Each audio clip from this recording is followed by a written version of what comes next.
नमस्कार, मैं हूं आपके साथ अंशिका पाठक।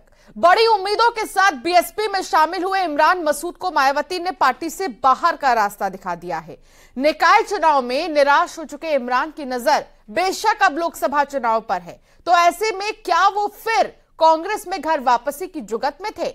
हालांकि न्यूज 18 के साथ खास बातचीत में उन्होंने कहा कि वो सिर्फ बीएसपी का जनाधार बढ़ा रहे थे, उन्हें नहीं पता था कि उन्होंने कैसे पार्टी विरोधी काम किया है। उन्हें खुद भी इस बात का अंदाजा नहीं कि उन्होंने क्या क्या किया है और आरोप जो लगाए जा रहे हैं उससे वो हटा रहे थे सिरे से।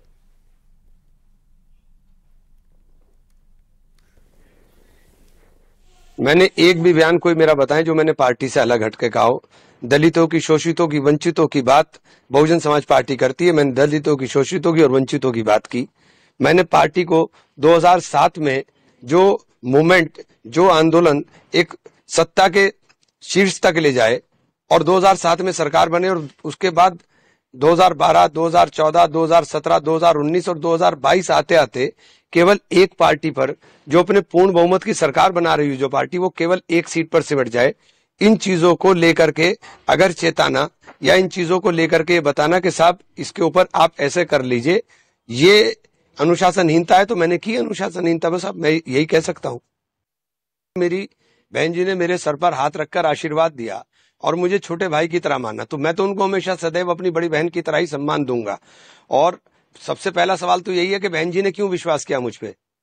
ये बयान दे कि संविधान के अंदर जो 1973 का केशवानंद भारती केस है उसके ऊपर सुप्रीम कोर्ट का आदेश लागू नहीं होगा, चूंकि वो संविधान पर लागू होता और हम संविधान बदल रहे हैं। तो इतनी बड़ी बात कहने के बाद भी अगर हम ये चेतने का काम नहीं करेंगे कि इस वक्त संविधान के ऊपर संकट है, इस वक्त बाबा साहब भीमराव अंबेडकर के लिखे हुए उस ग्रंथ के ऊपर संकट है, जिस ग्रंथ ने पूरे देश को, देश की विविधता को एकता के अंदर पिरोने का काम किया हो, जिसने हमें अधिकार दिया हो, तो हमने कहा कि सबको साथ मिलकर लड़ना चाहिए। एक बात तो बताइए, तो सबको सोचना चाहिए कि सब साथ मिलकर के लड़े। तो इमरान मसूद का क्या कहना है ये तो आपने सुन लिया। आगे बढ़ेंगे। उत्तर प्रदेश के बड़े मुस्लिम चेहरे जो कभी प्रदेश की राजनीति में अपनी बड़ी पहचान रखते थे, लेकिन अब उनकी राजनीतिक पहचान हाशिए पर है। तो जो अपने लोकसभा और विधानसभा के चुनाव हार चुके हैं और अब पश्चिमी यूपी की राजनीति में उनका असर लगभग जीरो है, ये मुस्लिम नेता अपना जनाधार लगातार खो रहे हैं। साल 2011 की जनगणना पर नजर डालें तो यूपी की कुल आबादी 19.98 करोड़ रही और इसमें 3.84 करोड़ मुस्लिम रहे। इस हिसाब से देखा जाए तो इस सूबे की कुल आबादी में 20% से भी ज्यादा मुस्लिम समुदाय का प्रतिनिधित्व है। और ऐसे में पश्चिमी यूपी का समीकरण आप समझिए, हाशिए पर मुस्लिम नेता आ रहे हैं, चाहे वो आजम खां हो या अब इमरान मसूद। सहारनपुर के कद्दावर नेताओं में इनकी गिनती होती है।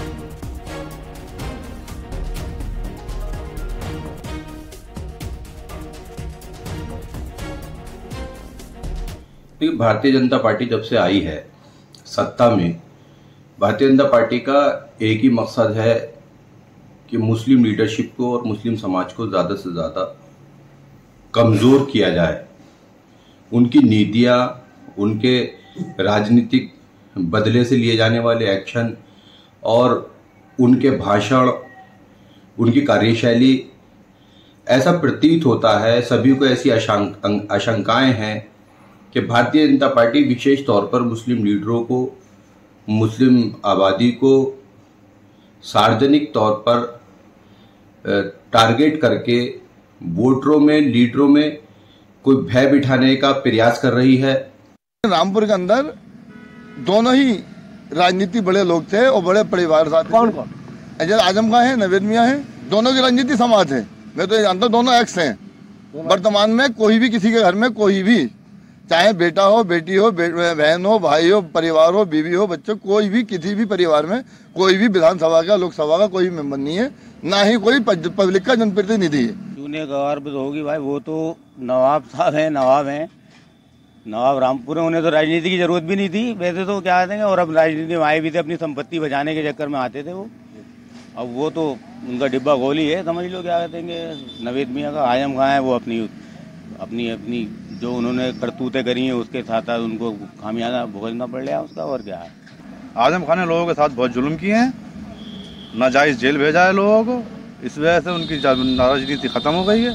और नवाब कासिम अली खान जो है वो अपनी नवाबी में रह गए, किसी के दुख दर्द में शामिल नहीं हुए, किसी के अच्छाई बुराई में शामिल नहीं हुए, इसलिए जनता ने उनको नकार दिया।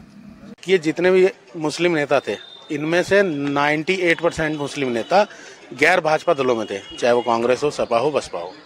ये तीनों ही दल इन दिनों सत्ता से इतनी दूर हैं कि इन्हें सत्ता में वापस लौटने में भी काफी लंबा समय लगेगा।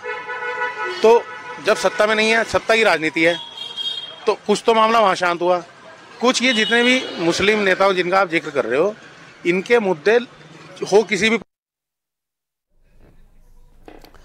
तो अलग अलग शहरों से हमारे संवाददाता हमारे साथ जुड़ गए हैं। निखिल अग्रवाल मेरठ से हमारे साथ है, विशाल सक्सेना रामपुर से हमारे साथ है, देवेश त्यागी सहारनपुर से हमारे साथ है, बिनेश पवार मुजफ्फरनगर से हमारे साथ है और शिव ओम शर्मा हमारे साथ अमरोहा से है। लेकिन सहारनपुर की बात सबसे पहले यहां पर देवेश, जिस तरीके से हम देख रहे हैं इमरान मसूद को कि बीएसपी से उन्हें निकाल दिया गया और उसके बाद कहा जा रहा है कि तमाम जो मुस्लिम नेता है वो हाशिए पर आ गए हैं, इस वक्त माहौल कैसा सहारनपुर में?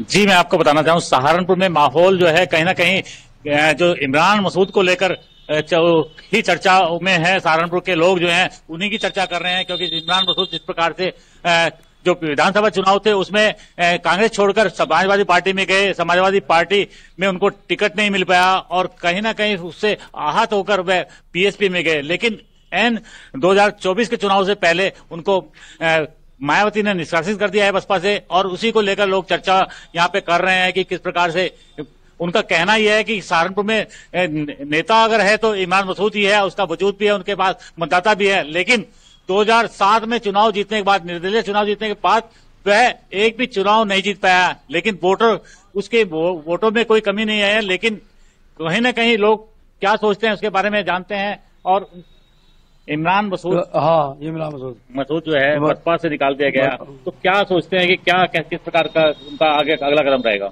बढ़िया रहेगा। कौन सी पार्टी में जा सकते हैं? और देखो जी, जाने नेता लोग, हम क्या जाने कौन सी में जा सके, तो नेता के लोग ही जान रहे, हमें क्या पता कौन कहाँ जाएगा। तो अच्छा लगा, मतलब छोड़ दिया, लगातार पार्टियां बदल रहे हैं, तो बात गलत है।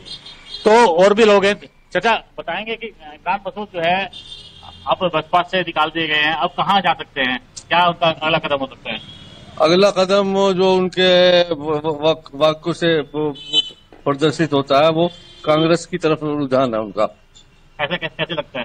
क्योंकि बार बार जो भी क्या जो है राहुल को की तारीफ करना और क्या आपका प्रियंका गांधी की तारीफ करना, अपने पिछले रिकॉर्ड को क्या जो है दोहराना कांग्रेस के, तो जिस प्रकार से लगातार पार्टियां बदल रहे हैं, कहीं ना कहीं उनका वजूद भी कम होता नजर आ रहा है और कहीं ना कहीं वह इमरान मसूद लगातार हाशिए पे जाते हुए नजर आ रहे हैं। जी ठीक है, बने रहिए देवेश हमारे साथ। रामपुर की ओर जाऊंगे, विशाल सक्सेना हमारे साथ जुड़े हैं। विशाल, रामपुर यहां पर समाजवादी पार्टी का गढ़ इसे कहा जाता था, लेकिन जब उपचुनाव हुए तो आकाश सक्सेना ने जीत हासिल की। तो ऐसे में लगातार हाशिए पर जा रहे मुस्लिम नेताओं के पीछे की सबसे बड़ी वजह क्या है? देखिए, समाजवादी पार्टी के कद्दावर नेता आजम खान, जिनका पूरे प्रदेश में दबदबा रहता था, आज उनकी स्थिति है कि उनकी राजनीतिक जो है वो हाशिए पर रहेगी।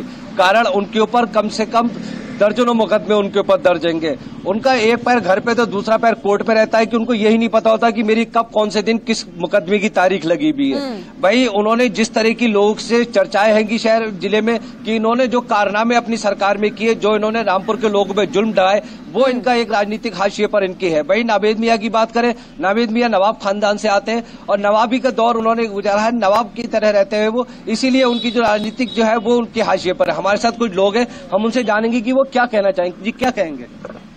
जी, जो नावेद मियां और आजम खान की अगर आज राजनीतिक देखे तो हाशिए पर है, क्या कहेंगे?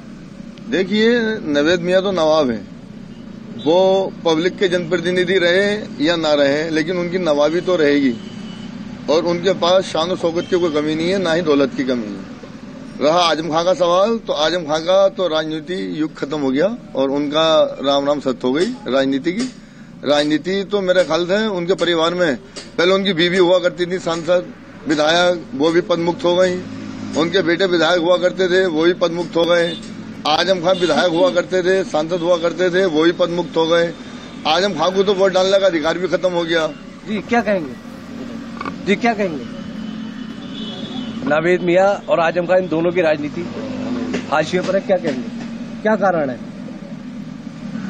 देखिए लगातार मुकदमे क्योंकि नेताओं पर दर्ज हो रहे हैं और इसीलिए भी आज के समय में मुस्लिम नेताओं की लोकप्रियता उनके इलाके में कम हो रही है, जैसा कि वहां की जनता कह रही है, आप भी सुन रहे हैं।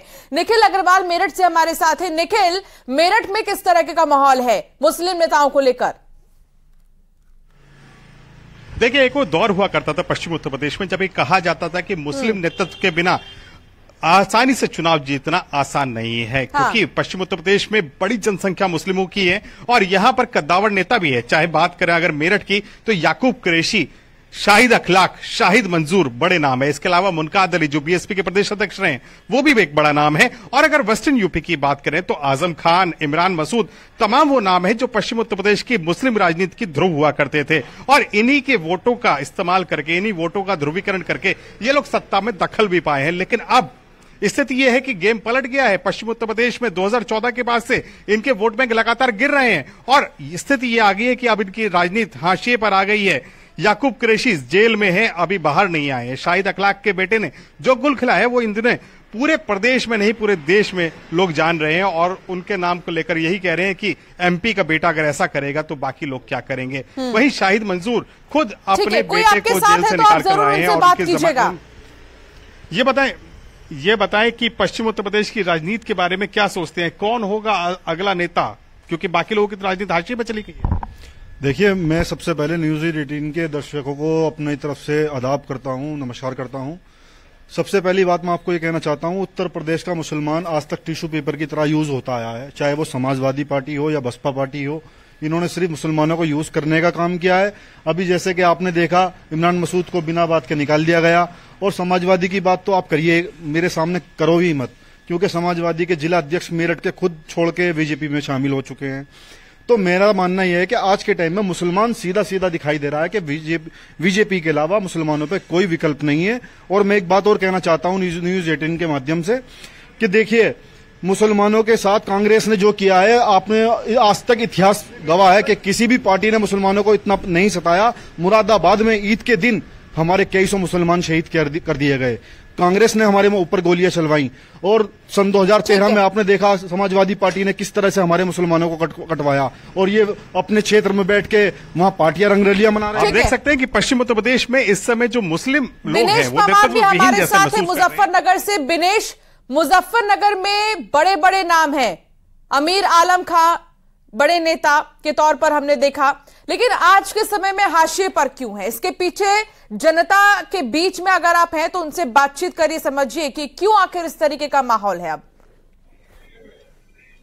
बिल्कुल, मेरे साथ मुजफ्फरनगर के कुछ मुस्लिम मतदाता हैं, जिम्मेदार व्यक्ति है, उन्हीं से भी बात करूंगा। अगर थोड़े से शब्दों में समझाना चाहूंगा कि मुजफ्फरनगर में जो दो बड़े राजनीतिक घराने हैं, जैसा कादिर राणा और अमीर आलम हुआ, इनके परिवार से सभी सभाओं में, राज्यसभा, लोकसभा, विधान परिषद, विधानसभा, सभी सदस्य इनके परिवार से बने हैं। मगर दंगों के बाद से, जब दंगा हुआ उसके बाद से एक हिंदू वोटर का एक बड़ा हिस्सा भारतीय जनता पार्टी के साथ चला गया और उसके बाद लगातार जब चुनाव होते गए, वो लगातार जो हिंदू वोट बैंक है वो भारतीय जनता पार्टी के साथ रहा। यही जो स्थिति है, यही नहीं बल्कि आसपास के जनपदों में भी 2000 जो दंगे हुए थे मुजफ्फरनगर में, उसके बाद से स्थिति यही रही। फिर जो अन्य राजनीतिक पार्टी थी वो किसी भी मुस्लिम चेहरे को अपना कैंडिडेट बनाने से डरती थी, क्योंकि उनको ये डर लगता था कि कहीं ना कहीं जो हिंदू वोट बैंक है वो उनसे छिटक जाएगा। तो इस लालच में उनको टिकट ना देकर हिंदू चेहरे को अपना प्रत्याशी बनाया जाता रहा है और क्योंकि उनको इतनी उम्मीद रहती थी कि जो मुस्लिम वोट है वो भारतीय जनता पार्टी की तरफ नहीं जाएगा, बल्कि वो तो उनको मिलना ही तय है। इसके अलावा अभी और मेरे साथ जो यहाँ पर लोग मौजूद हैं उनसे भी जानूंगा आखिर जो स्थिति ग्राउंड पर स्थिति क्या है, क्यों ये बड़े घराने थे, क्यों आज हाशिए पर है इनकी राजनीति। देखिए विनीश जी, सबसे पहले तो इस चैनल के माध्यम से जिस बात को आपने उठाया है, एक गंभीर मुद्दा है, इसको हमें समझने की जरूरत पड़ेगी। 2013 के दंगों के बाद की बात नहीं, ये कहीं ना कहीं हम लोग ये देख रहे हैं कि कुछ सालों से कि कहीं ना कहीं हम लोगों को एक क़यादत की जो दरकार होती है एक आम आदमी की, मैं ये कहता हूं कि जो जनप्रतिनिधि के रूप में वो हिंदू और मुसलमान के सिलसिले से नहीं आम जनता मानती, चाहे वो मुसलमान हो चाहे हिंदू हो। लेकिन मैं ये समझ रहा हूं कि आज मुसलमानों को भी इस बात की जरूरत है कि उसने जब ये देखा था कि यहां पर एमएलसी देखा था एक साथ, 2 एमपी देखे थे, एमएलए देखे थे, तो वो ये चीज सोचती थी कि कहीं ना कहीं हम लोगों का उद्धार होगा। मगर कहीं ना कहीं ये चीजें कुछ ऐसी आ गई है पॉलिटिकल रूप से कि हम लोगों को हाशिए पर पहुंचाने का काम भी अगर जो मुस्लिम लीडरशिप का है को जो है, तो वो कहीं ना कहीं पार्टी इसके लिए जिम्मेदार है। और खास तौर से एक बात और मैं अंत पर कहना चाहूंगा कि सिर्फ इतना कि आज जरूरत इस बात की है कि एक विशुद्ध रूप से राजनीतिक होनी चाहिए। एडवोकेट महबूब आलम, मैं अपनी तबाही की तारीख लिखूं कैसे, गैरों की भी साजिश है, तेरा भी हवाला है। ये जो सो कॉल्ड सेकुलर पार्टियां हैं, ये जानबूझ के हमारे मुजफ्फरनगर नहीं पूरे इंडिया में हमें नेग्लेक्ट कर रही हैं। इसलिए मुसलमान जो प्रतिनिधित्व है वो दिन पे दिन धरातल पे पहुंच गया है। इसके लिए जिम्मेदार ये सो कॉल्ड सेकुलर पार्टियां हैं। 2022 में 6 विधानसभाओं में मुजफ्फरनगर की एक भी मुस्लिम को टिकट ना मिलना, समाजवादी पार्टी, ये राष्ट्रीय लोकदल, ये सभी इनकी पार्टियां हैं और मुसलमानों को एक तरफ किया जा रहा है, मुस्लिम लीडरशिप को दरकिनार किया जा रहा है, जो गलत है। नहीं, मुसलमान के लिए क्या क्या जो सांसद रह गए, एमपी रह गए, एमएलए रह गए, क्या करा उन्होंने भी? अरे जो करा इन्होंने करा, जो हमारा विकास कर रहे हैं उनका गीत गाएंगे और कोई बात नहीं है इस तरह की। ये तो तमाम पार्टी जितनी हैं यहाँ पर उत्तर प्रदेश के अंदर, वो तमाम मुसलमानों को इग्नोर कर रही हैं। कोई समझ पा नहीं है कि भाई मुसलमानों को भी कुछ यहाँ इस प्रदेश में मिलना चाहिए, नहीं मिलना चाहिए। उसी तर्ज पर नेताओं को भी बाइकाट किया जा रहा है। ठीक है बिनेश, मैं वापस से आपके पास आऊंगी। शिवोम शर्मा हमारे साथ जुड़े हैं। शिवोम, अमरोहा में अगर हम बात करें तो जो 14 सीटें भारतीय जनता पार्टी 2019 के लोकसभा चुनाव में हारी थी, अमरोहा भी एक सीट है। यहां से कुंवर दानिश अली ने चुनाव जीता था, लेकिन अभी मौजूदा समय में मुस्लिम नेताओं को लेकर कैसा माहौल है जनता के बीच? अगर आप हैं तो फटाफट से बात कीजिए। बनाया जाता। अब जो मुस्लिम में बड़े नेता हैं, जैसे बात की जाए कमाल अख्तर की, महबूब अली की, उसके बाद अब इनकी राजनीति अब शून्य के ऊपर जा चुकी है। अब लोगों का विश्वास उठ चुका। मेरे साथ कुछ लोग हैं जो जानते हैं कि क्या कारण रहा है जो मुस्लिम जो नेता हैं उनकी जो राजनीति है जो हाशिए पर आ गई है। क्या कारण है जो मुस्लिम जो नेता हैं जो उनकी राजनीति हाशिए पर है? देखिए, जो लोग विधानसभा लोकसभा चुनाव हारे हैं, उन लोगों पर जो भी मुस्लिम नेता हैं उन पर मुस्लिम वोटर्स का जो विश्वास है वो बहुत ज्यादा कम हुआ है, पश्चिमी उत्तर प्रदेश की तरफ। और दूसरी बात मैं ये कहना चाहूंगा, क्योंकि ऐसा है कि अब जो राजनीति है वो काम की राजनीति है और मजहब की राजनीति बिल्कुल भी नहीं। जिन लोगों ने मजहब की राजनीति की थी वो राजनीति में शून्य हो चुकी है। तो पश्चिमी उत्तर प्रदेश में जितने भी मुस्लिम नेता है वो अपना जनाधार बिल्कुल भी खो चुके हैं। अब यूपी में उनका जनाधार बिल्कुल भी नहीं, क्योंकि जितने भी 20 से 25% जितने भी मुस्लिम वोटर्स हैं ये बिल्कुल भी ये कभी नहीं चाहेंगे कि जिस तरीके की राजनीति चल रही है और या मुस्लिम नेताओं पे जो पहले भरोसा जताया जा रहा था, अब वो भरोसा नहीं जता है। युवा है, आप भी क्या मानते हैं कि जो आज मुस्लिम बड़े चेहरे थे, कमाल अख्तर हो, महबूब अली हो और पश्चिम में तुम्हारे बिजनौर शेख सुलेमान रह रहे, आज वो जनता ने उन्हें नकार दिया, उनका जनाधार कम होता चला जा रहा है। जनाधार यूँ खत्म होता जा रहा है क्योंकि उनकी जो काबिलियत है वो अब बिल्कुल नहीं रही यूपी के अंदर। वो अपने ही वोटर देखते हैं और अपने आप अपना ही काम निकालते हैं, बाकी वो जनता के खिलाफ काम करते हैं अब और किसी भी तरीके का वो जनता से। ठीक है शिवोम, बहुत शुक्रिया। आप सभी संवाददाताओं का बहुत शुक्रिया जानकारी साझा करने के लिए।